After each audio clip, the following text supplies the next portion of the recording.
What's up guys, welcome back. So जैसे कि मैंने अपने लास्ट वीडियो में बताया था, आज मैं द थर्ड आई पार्ट 2 को एक्सप्लेन करने वाला हूँ। अगर आप अभी तक पार्ट 1 का एक्सप्लेनेशन नहीं देखे हैं तो पहले वो देख लीजिए, नहीं तो मूवी समझने में दिक्कत होगी। लिंक आई बटन और डिस्क्रिप्शन में है। सो गाइस, पार्ट 1 के अंत में हम लोग देखे थे कि मीरा नाम की एक स्पिरिट एबेल को स्कूल से घर तक फॉलो कर रही थी। ये सिलसिला लगातार 1 साल तक चलता रहा। तो मीरा कौन थी और वो एबेल को इतने दिनों से फॉलो क्यों कर रही थी, ये सब जानने के लिए वीडियो को एंड तक जरूर देखें, जिसका राज यही वीडियो में खुलेगा। So without wasting any further time, let's start the video.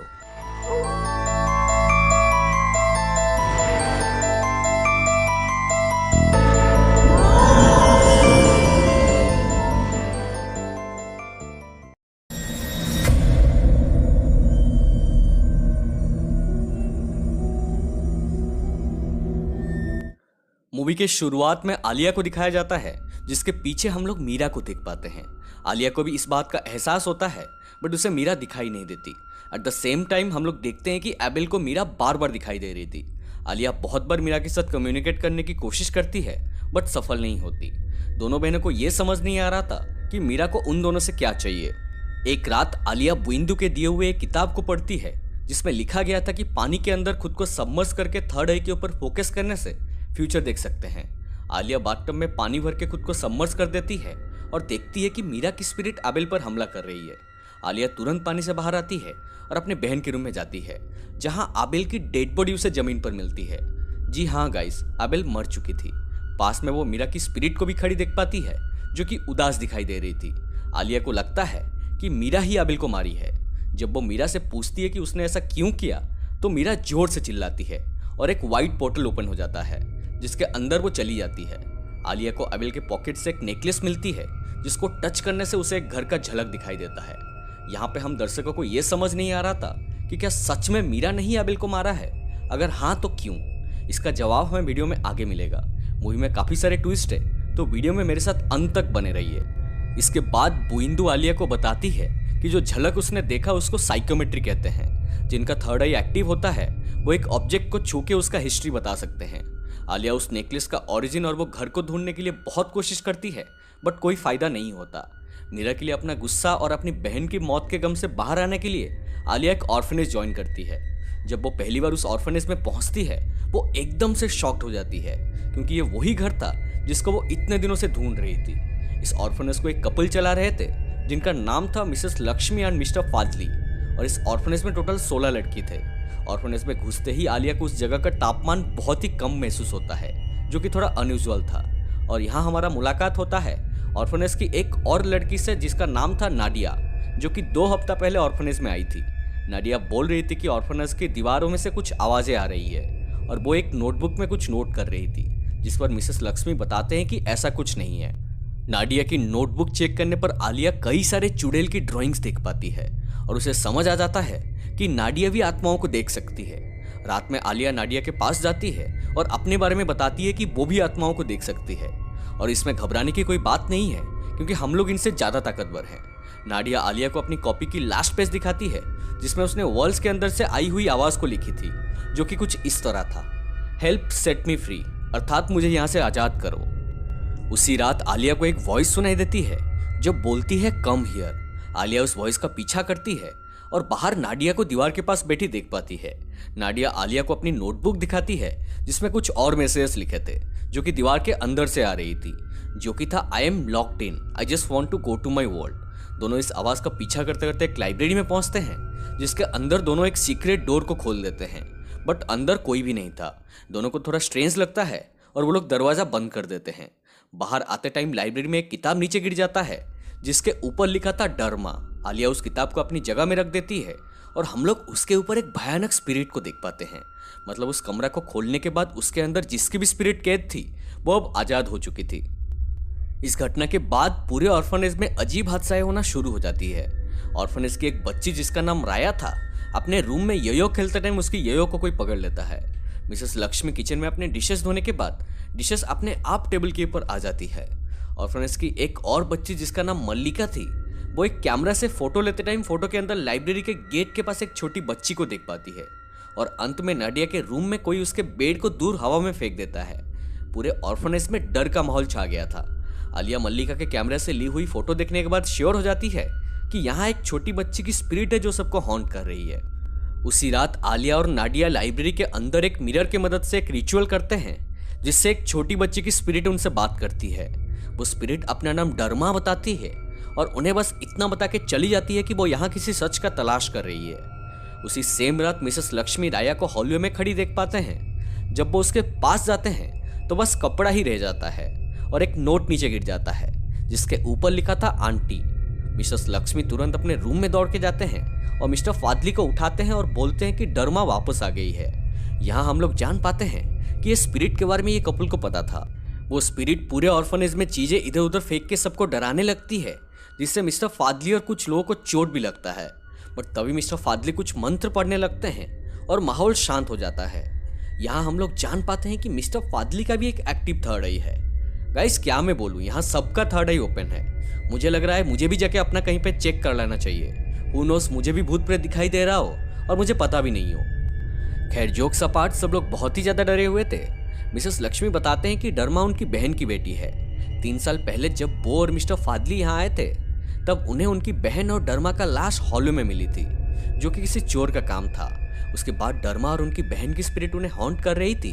But mister फादली अपनी थर्ड आई की शक्ति से डरमा को उस कमरे में कैद कर दिए थे। पर उसकी माँ की स्पिरिट वहां से भागने में कामयाब हो गई थी और मिस्टर फादली उस घर के चारों ओर एक घेरा बनाए थे जिससे कोई भी स्पिरिट उस घर में ना आ पाए।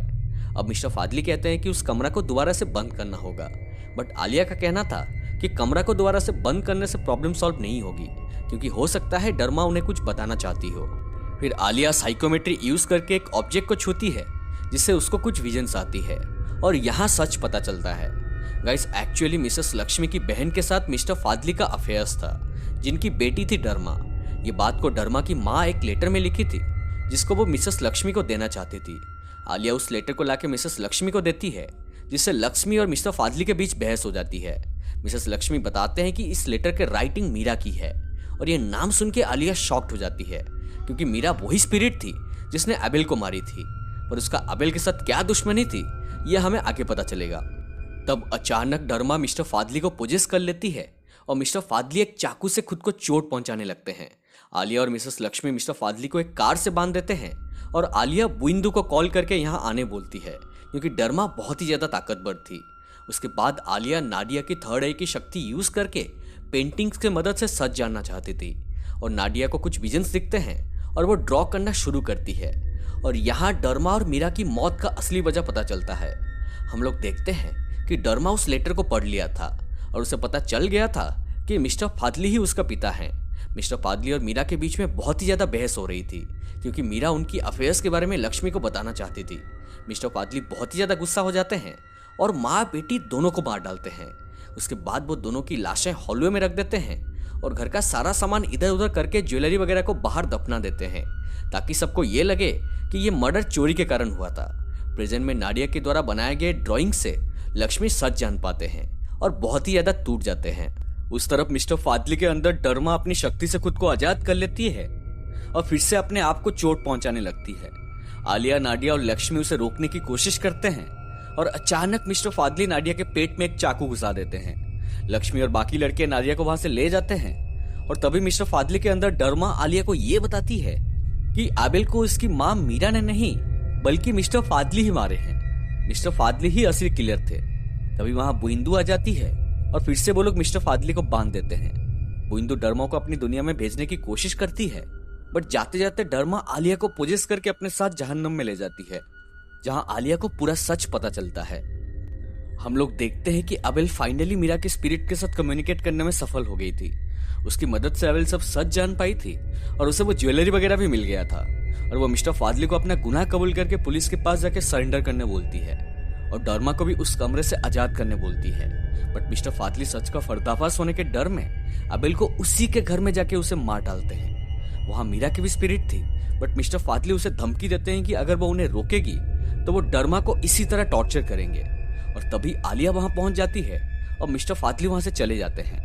आलिया मीरा को अबेल के बॉडी के पास खड़ी देखकर उसे ही कातिल सोचती है। प्रिजन में जहन्नम में आलिया देखती है कि डरमा मिस्टर फादली को बांध के पीट रही है।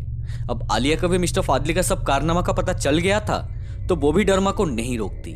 इधर बुइंदू लक्ष्मी से कहती है कि डरमा आलिया और मिस्टर फादली के सोल को जहन्नम में ले गई है और उन्हें वापस लाने के लिए एक जिंदा आदमी के स्पिरिट के साथ एक अच्छे स्पिरिट को भी वहां जाना होगा। ये कह के बुइंदू एक रिचुअल के मदद से लक्ष्मी की थर्ड आई ओपन कर देती है और मिस्टर फादली के द्वारा बनाए गए घेरे को भी तोड़ देती है, जिससे बहुत सारे स्पिरिट घर के अंदर आ जाते हैं। तभी मिसेस लक्ष्मी नादिया के स्पिरिट को एक रूम के अंदर रोते हुए देखते हैं, क्योंकि नादिया अब मरने के कगार पर थी। बुइंदू उन दोनों को जहन्नम में जाने के लिए कहती है, क्योंकि और कोई भी स्पिरिट उनके साथ वहां जाने के लिए तैयार नहीं हो रहे थे। बुइंदू एक पोर्टल ओपन कर देती है, जिससे वो लोग स्पिरिट्स के दुनिया में पहुंच जाते हैं। वहां वो लोग आलिया और मिस्टर फादली को देख पाते हैं। आलिया वहां खड़ी होकर मिस्टर फादली को टॉर्चर होते हुए देख रही थी। तभी स्वर्ग से एक पोर्टल ओपन होता है और उसमें से एबेल की स्पिरिट बाहर आती है।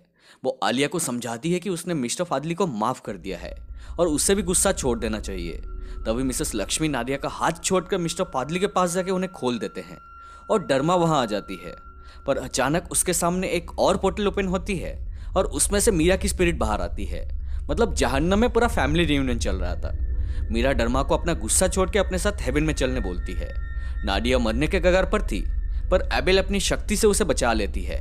फिर सब लोग मिस्टर फादली को वहां से लेकर भागने लगते हैं। ये देखकर डरमा अपनी माँ की बातों को अनसुना करके उनके पीछे डैड डैड चिल्ला के भागने लगती है। सब लोग अपने दुनिया में वापस आ जाते हैं और पोर्टल बंद होने से पहले डरमा आलिया को पोजेस कर लेती है और बाहर आकर मिस्टर फादली का गला काटकर उन्हें मार डालती है।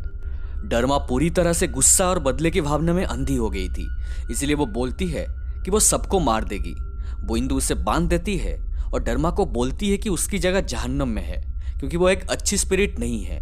ये कह के वो आलिया के बॉडी से डरमा को निकाल देती है और जमीन में एक पोर्टल ओपन हो जाता है, जिसके अंदर से कुछ घोस्टली फिगर्स बाहर आते हैं और वो डरमा को अपने साथ जहन्नम में ले जाते हैं। नेक्स्ट सीन में हम देखते हैं कि मिसेस लक्ष्मी नादिया को ऑफिशियली अडॉप्ट कर लेते हैं।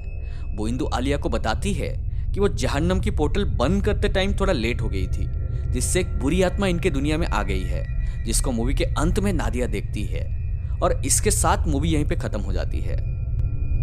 सो गाइस, ये थी द थर्ड आई पार्ट 2 की पूरी कहानी। पहले मूवी के हिसाब से ये मूवी थोड़ी फ्लैट थी और लास्ट का सीन देख के लगता है इसका और एक पार्ट भी आने वाला है। आई होप आपको एक्सप्लेनेशन अच्छा लगा हो। अगर अच्छा लगा तो प्लीज़ वीडियो को लाइक करें, शेयर करें और कमेंट करके अपना एक्सपीरियंस जरूर शेयर कीजिए। आगे मैं इंग्लिश मूवीज़ के साथ साथ बहुत सारे फॉरेन मूवीज़ जैसे कि Turkish, Japanese, Korean and Spanish movies का भी एक्सप्लेनेशन लाने वाला हूँ, जिसको आप बिल्कुल भी मिस नहीं करना चाहेंगे। इसीलिए चैनल को सब्सक्राइब करके बेल आइकन को दबा दीजिए ताकि वीडियोज़ की नोटिफिकेशंस आपको मिलता रहे। मैं मिलता हूँ अगले एक्सप्लेनेशन में। तब तक stay home and take care.